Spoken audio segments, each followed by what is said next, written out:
조사위원 보수는 자산 총액 기준이긴 하지만 부채 총액은 한 50억 기준으로는 한 2,500 플러스 마이너스 알파라고 생각하시면 됩니다.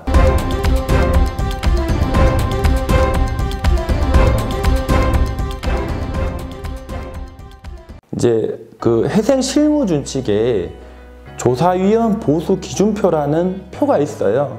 그 표에서 보통 50억 이하인 경우에는 한 조사위원 보수를 한 1,500만 원으로 설정을 하고 50억 이상인 경우에는 한 1,800만 원부터 시작하는데 그게 최대 1조가 넘어가면 1억이 넘어가겠죠.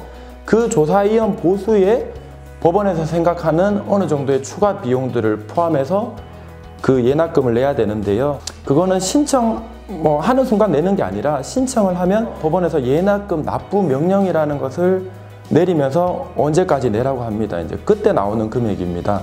그럼 결과적으로 한 부채 총액, 조사위원 보수는 자산 총액 기준이긴 하지만 부채 총액은 한 50억 기준으로는 한 2,500 플러스 마이너스 알파라고 생각하시면 됩니다. 다만 간이회생, 그러니까 들어보셨겠지만은 부채 총액이 30억 이하인 회사들의 경우에는 최대 예납금이 1,000만 원을 넘지 않는다라고만 생각하시면 되십니다. 다만 조사위원 보수 기준표를 보시더라도 여기에 있는 금액이 바로 예납금이 되는 것이 아니라 아까도 설명을 드렸듯이 이 금액에 플러스 알파가 포함되어서 예납 명령이 내려지니 어느 정도 예산은 확보를 하셔야 될 겁니다. 그러면 제가 앞에서 대리인 보수, 그 다음에 법원에 내는 예납금, 그 다음에 법원에 납부하는 인지대 송달료, 이 중에 예납금과 인지대 송달료는 설명을 드렸습니다. 그리고 가장 좀 비용이 많이 소요될 수도 있고 예납금보다 적게 낼 수도 있지만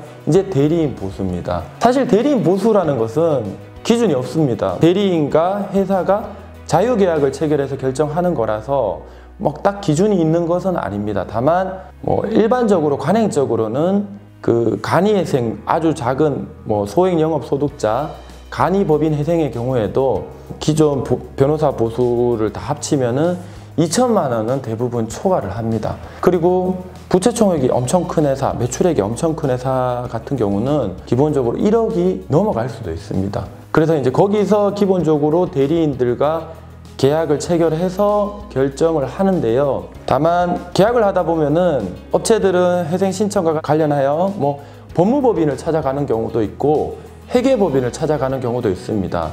근데 기본적인 회생 절차의 신청 대리권은 변호사들만이 가지고 있기 때문에 원칙적으로는 법무법인과 계약을 체결해야 하는데 다만 왜 회계법인을 찾아가냐 이런 궁금증이 드시는데요. 회생 절차에 들어가는 서류들 중에 상당 부분이 재무사항과 관련된 자료들이 많기 때문에 이런 부분들에 대해서 변호사 사무실에서 적극적으로 대응을 못하게 된다면 좀 문제가 있어서 그 재무와 관련된 전문가시죠. 재무 관련 컨설팅을 해주시는 회계법인의 일을 위임하는 경우가 있습니다. 다만 저희 법무법인 큐브는 제가 회계사 출신이기 때문이기도 하지만 기본적으로 그 재무와 관련된 자료들을 모두 이해하고 있기 때문에 저희랑 총액으로 계약을 하시고 나머지 그 중에 일부분을 필요하다면은 회계법인에 위임을 해서 계약을 체결하는 형태로 되는 경우도 있습니다.